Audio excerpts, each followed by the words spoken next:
Hello students, एक बार फिर KD foundation आपके लिए वन शॉट में कुछ साइंस के वैसे टिप्स, कुछ इम्पोर्टेंट वर्ड्स लेकर के आया है जो कि जब हम लोग साइंस को पढ़ते हैं तो उस समय कठिनाई जो होता है उसको दूर किया जा सके। क्योंकि जब कभी कैलकुलेशन की बात आती है तो उस समय उन टर्म को अगर हम लोग याद रखते हैं तो कैलकुलेशन क्या होता है, ईजी हो जाता है। जैसे आपके सामने देखिए पेपर पे लिखा हुआ इनिशियल वेलोसिटी। जब आप लोग कैलकुलेशन करोगे फिजिक्स का तो इनिशियल वेलोसिटी को हम लोग यू से लिखते हैं। किससे लिखेंगे? यू से। फाइनल वेलोसिटी को भी से। मोमेंटम को पी से। मास को एम से। टाइम को अभी मैं लिख देता हूँ टी से, ठीक है ना। टाइम को कैसे लिखते हैं बाबू? टी से। एक्सेलरेशन को ए से लिखते हैं। एक्सेलरेशन ड्यू टू ग्रेविटी को जी से लिखते हैं। ग्रेविटेशनल कांस्टेंट को कैसे लिखते हैं? कैपिटल जी से। आप लोग जब लिखते हैं ना, उन चीज़ों का टर्म के अनुसार बातों को याद रखिए। जैसे small A, capital A, small B, ये जो जो भी लेटर है स्मॉल या कैपिटल में, उन चीज़ों का खास ख्याल रखा जाता है। जैसे आपको फोर्स लिखना है, क्या लिखना है? फोर्स। फोर्स लिखने के लिए आपको क्या करना पड़ेगा? कैपिटल एफ लिख देते हैं। रेडियस के लिए क्या करेंगे बाबू? आर। रेजिस्टेंस के लिए भी क्या लिखते हैं? आर। अब देखिए, आप लोग जब करंट चैप्टर पढ़ोगे ना क्लास 10 में, या जिस क्लास में 8 क्लास में पढ़ना है, पियर्सन अगर आप लोग फॉलो कर रहे हो उसमें 8 क्लास में पढ़ना है, 9th में भी पढ़ना है। अगर रेजिस्टेंस आप लिख रहे हैं तो एक्सटर्नल रेजिस्टेंस को लिखते हैं कैपिटल आर से, और इंटरनल रेजिस्टेंस को स्मॉल आर से लिखते हैं, ठीक है ना। रजिस्टिविटी है जैसे आपका, तो रजिस्टिविटी मटेरियल प्रॉपर्टी होता है तो उसको रो से लिख देंगे। पोटेंशियल डिफरेंस को कैसे लिखेंगे बाबू? भी से लिखेंगे। करंट को कैसे लिखेंगे? आई से दर्शाएंगे। चार्ज को कैसे लिखवाएंगे? क्यू से। चार्ज को कैसे लिखेंगे? क्यू से। चार्ज ऑन इलेक्ट्रॉन कितना होता है? तो 1.6 इंटू 10⁻19 कूलम होता है। 1.6 इंटू 10 कितना होता है? -19 कूलम होता है। ऑप्टिकल सेंटर को हम लोग जब लेंस उन्स पढ़ते हैं ना तो उसमें ओ से लिखते हैं। जाओ बाहर जाओ, उधर जाओ। टाइम को जैसे अब आपने अभी ऊपर में टाइम को लिखा टी से, तो ठीक है ना। फिर यहाँ पे मैंने टाइम को यहाँ पे भी देखो दो बार लिखना पड़ गया यहाँ पे, कोई बात नहीं। टाइम ऑफ फ्लाइट को लिखते हैं बाबू कैपिटल टी से। टाइम ऑफ फ्लाइट कब होता है? जब किसी ऑब्जेक्ट को तुम ऊपर की ओर थ्रो करोगे ना, तो उस कंडीशन में क्या होता है ना, टाइम ऑफ फ्लाइट के बारे में हम लोग बात करेंगे कि जाने में जितना टाइम लगता है उतना ही टाइम क्या लगता है? आने में भी लगता है। तो T1 + T2 का मतलब क्या होगा? Time of flight. अच्छा क्वेश्चन है, ग्रेविटेशन में पढ़ना क्लास 9 में। हाइट को कैसे लिखते हैं बाबू? एच से।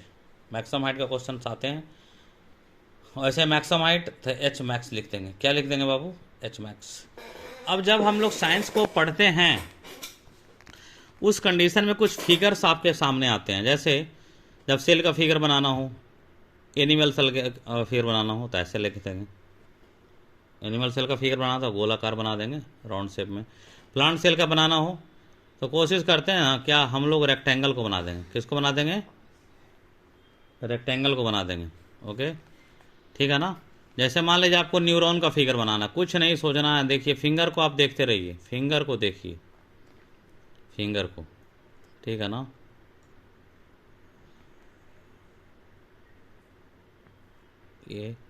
ये देखिए मैं टर्मिनल एंड को भी बना रहा हूँ यहाँ पे, टर्मिनल एंड को दिखा रहा हूँ, ठीक है ना।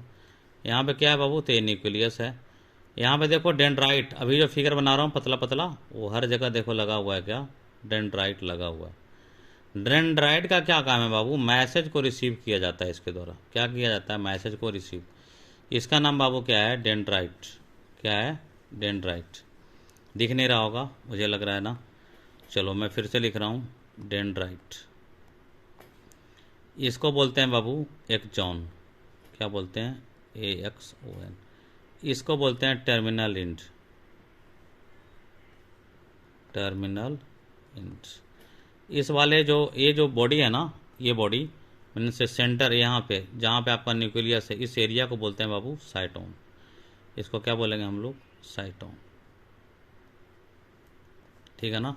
एक न्यूरॉन दूसरे न्यूरॉन से जुड़ता है। एक न्यूरॉन दूसरे न्यूरॉन से क्या होता है?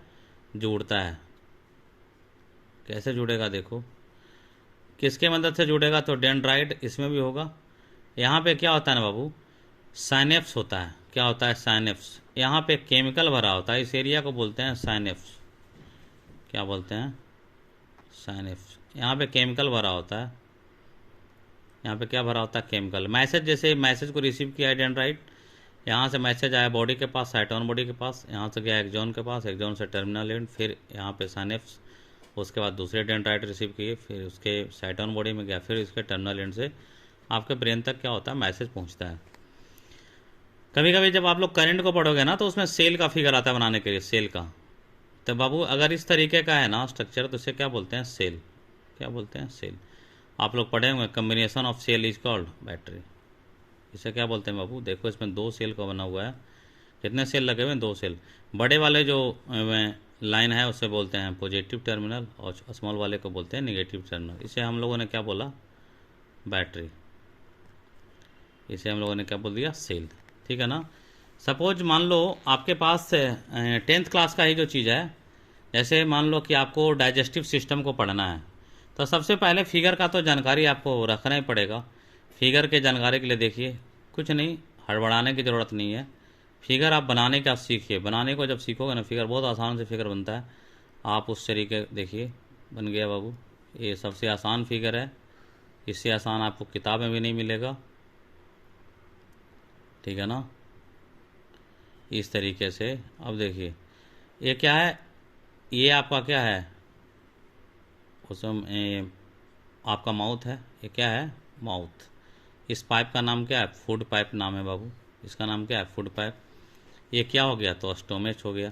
यहाँ पे देखो लीवर लगा होता है। क्या लगा होता है बाबू? लीवर। लीवर में जो लीवर का जूस बनता है ना, जिसको बोलते हैं बाइल जूस, वो क्या होता है? स्टोमक का लास्ट पार्ट और स्मॉल इंटेस्टाइन का इनिशियल पार्ट, वहाँ पे क्या होता है? गॉल ब्लैडर के थ्रू जाकर के पहुँचता है, जो फूड को क्या करता है? डाइजेशन में हेल्प करता है। ठीक है ना। शुरुआत का जो अंदर में जो पाइपलाइन का स्ट्रक्चर बना, उसे बोलते हैं स्मॉल इंटेस्टाइन, और बाद वाले में जिसका डायमीटर ज़्यादा है उसे क्या बोलते हैं? Large intestine.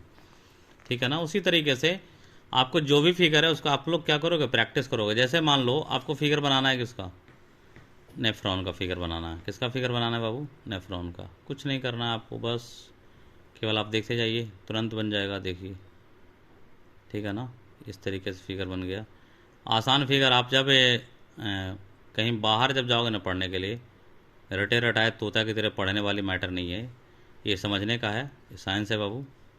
आप लोग ऐसा नहीं कि जो फिगर बना हुआ है उसको आप रटते रहिए। रटते रटते जब बाहर जाओगे पढ़ने के लिए, नीट उट का तैयारी करने के लिए, सब साफ हो जाएगा।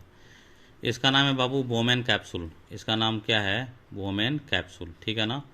यहाँ पे क्या होता है? इम्प्योर ब्लड आता है, इसका डायमीटर क्या होता है? ज़्यादा होता है। यहाँ से फिल्टर होकर के इस पाइप का देखिए डायमीटर क्या होता है? कम होता है। यहाँ पे फिल्ट्रेशन होता है। जो भी एक्स्ट्रा प्रोडक्ट होते हैं, जो अनवांटेड मटेरियल होता है, वो क्या होता है? यहाँ से बाहर निकल जाता है इस रास्ते से।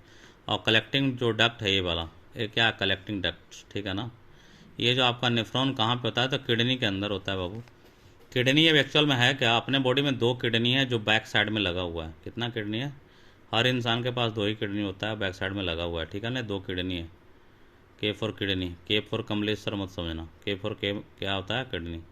यहाँ पे देखो 2 पाइप लगा हुआ है, इसको बोलते हैं बाबू यूरेटर। क्या बोलते हैं इसको? यूरेटर। जो यूरिन जो बॉडी से निकलता है ना, वो यूरिनरी ब्लडर में क्या होता है?